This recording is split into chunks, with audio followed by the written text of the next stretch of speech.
Hi everybody, this is hopefully a pretty quick video, but some of you are aware that I'm speaking at a leadership summit in Sydney this weekend and have been asking what it's all about. So I'm just going to try and do a really quick summary of my topic and why it's so relevant in our current climate.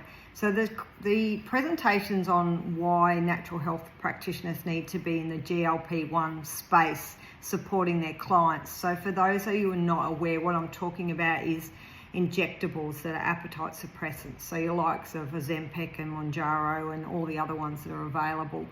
And what I'm trying to stress, this is not a should I be doing it, shouldn't I be doing it conversation. This is about those people who are on it, are thinking of going on it, wanting to come off it, or needing support around alternatives to it, because we as natural health practitioners are the ones best placed to support these people, because you do need monitoring. These drugs are very, very effective.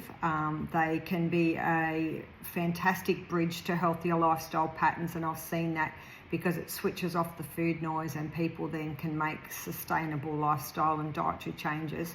So that's all great, but there's also the problem with loss of muscle mass, being weaned up on dosages too high and then being very difficult to get off. So what a natural health practitioner like myself or Rose can do is to monitor you closely through that journey, and we do lots of body composition, checking muscle mass, checking nutritional intake. I heard about a woman recently who is on these injectables and told her pharmacist that all she eats is cheese. So obviously she's going to get malnourished pretty quickly. There's no antioxidants and fibre and all those good things that we need for a healthy gut and microbiome. So I'm talking about all the tips and tricks that we can use to support people to get on, to get off, to pulse doses, and to use alternatives. And I've got some really great case studies showing all of those different scenarios. People who have been recommended the medication and don't want to do it, and what we can do naturally, because there are some fantastic natural GLP1 stimulants. There's also things you can do dietary wise to stimulate your own production of GLP1.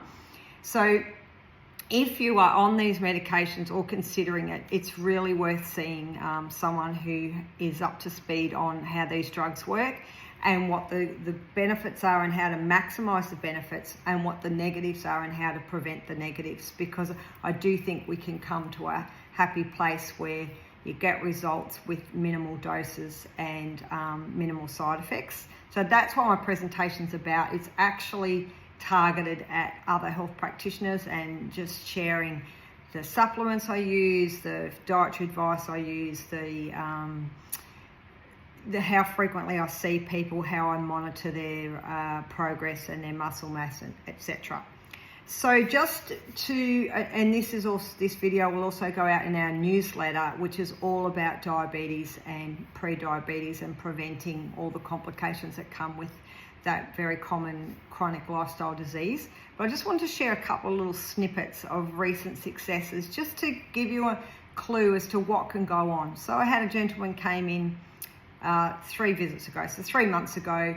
He's been type 2 diabetes for a little while. His HbA1c is going up, which is the blood test. It looks at what your blood sugar has been like over the last 3 months, and his doctor's recommending an increase in medication. So he's like, no, I don't want that. He came along.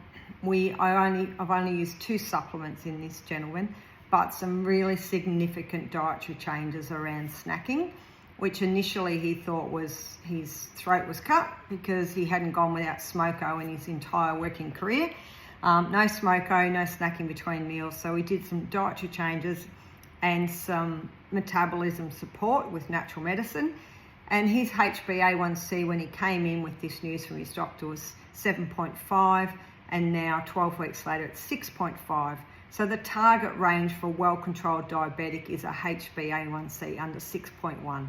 So we are nearly there. He's also lost 3 kilos and more importantly, 4 centimeters around his waist. So that's that visceral fat, that inside fat that's causing so much metabolic disharmony in the body. So 2 supplements, 3 visits, I'll probably see him for another 3 months, and then the goal is that the medication, rather than going up, will actually come down for that man, because he now can see the benefit in making the dietary changes.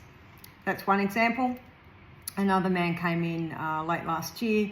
He'd been teetering around that pre-diabetes for a while. It's not someone I see very often. He went into an acute type 2 diabetic crisis with a fasting blood glucose over 21, which is alarmingly high. He was put on oral medication, which he did not tolerate and had to stop.